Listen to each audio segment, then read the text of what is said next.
Ketelitian dalam ukuran bisa jadi penentu antara sukses dan gagal.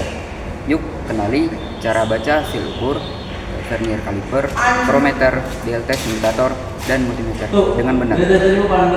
Mari simak video berikut ini. Jadi hari ini saya akan menjelaskan 4 measuring tools yang biasanya digunakan di bidang otomotif ini. Ada vernier kaliper, mikrometer, ampermeter, dan dial test indikator. Yang pertama ada vernier kaliper. Vernier kaliper adalah measuring tools yang digunakan untuk mengukur diameter luar, diameter dalam, dan kedalaman.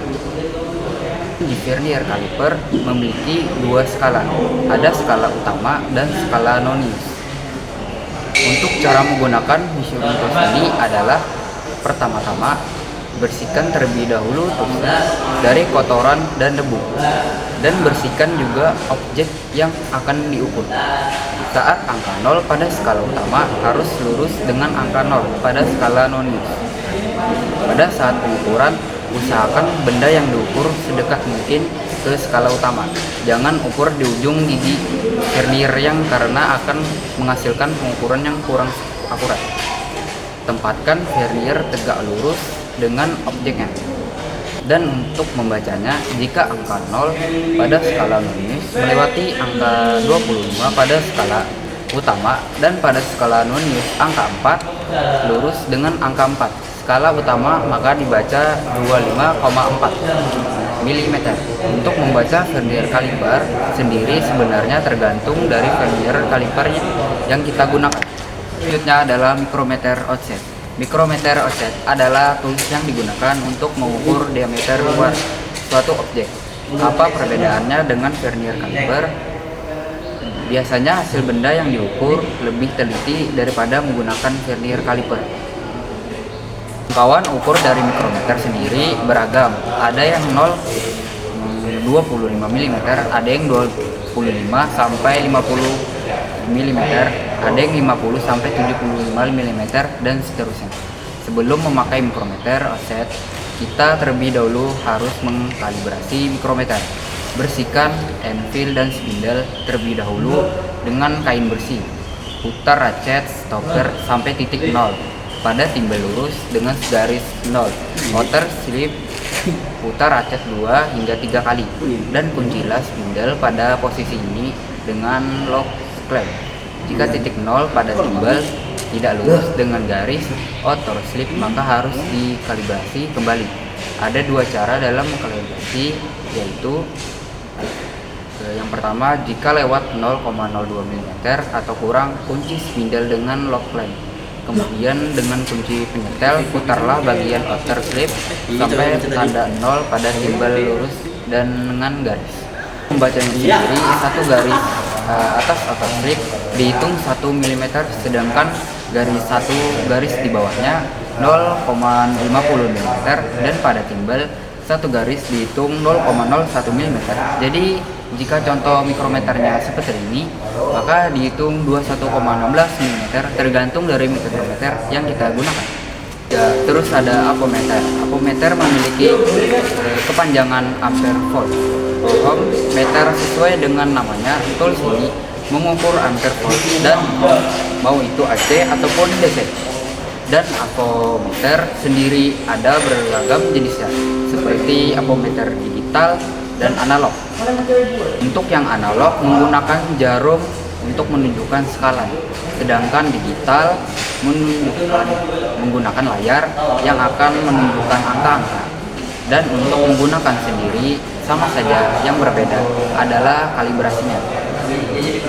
Digital tidak memerlukan kalibrasi, sedangkan analog memerlukan kalibrasi.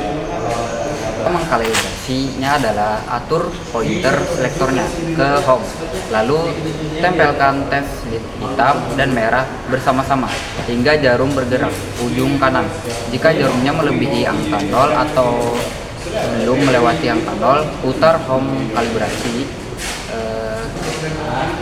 contohnya hingga jarum ke angka 0. Lalu untuk melakukan pengukurannya sendiri tergantung dari apa yang ingin kita ukur, dan untuk sekarangnya saya akan menunjukkan cara mengukur tegangan DC pada baterai ini. Pertama-tama, atur pointer selektornya ke DCV dan pilih skalanya sesuai dengan yang ada di baterai. Jadi jika yang di baterai adalah 1,5 volt, maka gunakan yang 1,5 volt atau lebih. Tempatkan tes LED merah ke positif dan tes LED hitam ke negatif, maka akan terlihat hasilnya.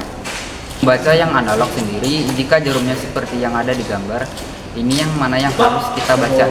Yang kita baca itu adalah tergantung dari skala yang kita pilih. Awalnya jika kita pilih 10, maka pilihlah yang 0 sampai 10 dan setiap skala ini satu garisnya akan berbeda.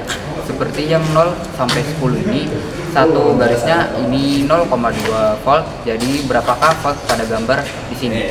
Tegangannya adalah 3,2 volt. Dan yang terakhir adalah dial test indikator. Tools ini berfungsi untuk mengukur kebengkokan poros, kesejajaran, kerataan, dan lain-lainnya. Untuk cara menggunakannya sendiri, posisikan DTI di samping komponen yang ingin diukur. Contohnya adalah poros camshaft. Luruskan posisi dialnya dengan poros. Posisikan spindle tegak, lurus, tekan sedikit spindle hingga jarum pendek ke angka 1 atau 2. Ini bertujuan agar berputaran sedikit saja, keausan akan tetap terbaca oleh dial. Putar dial frame garis 0 jika jarum panjang. Mulailah memutar camshaft dan lihat jarum panjangnya. Jika ke kiri berarti ada yang kehausan. Untuk membacanya sendiri, setiap satu garis pada range pengukuran dihitung 0,01 mm. Sedangkan setiap garis pada penghitung putaran dihitung 1 mm. Jadi itulah cara-cara menggunakan measuring tools yang ada pada otomotif. Jadi dengan ini kita bisa tahu kalau dalam menggunakan measuring tools sendiri ada tahap-tahap yang tidak langsung digunakan saja, tetapi ada langkah-langkah yang agar terbaca dengan akurat dan alat tidak mudah rusak. Mungkin itu saja yang saya dapat sampaikan. Jika ada salah kata, mohon maaf sebesar-besarnya.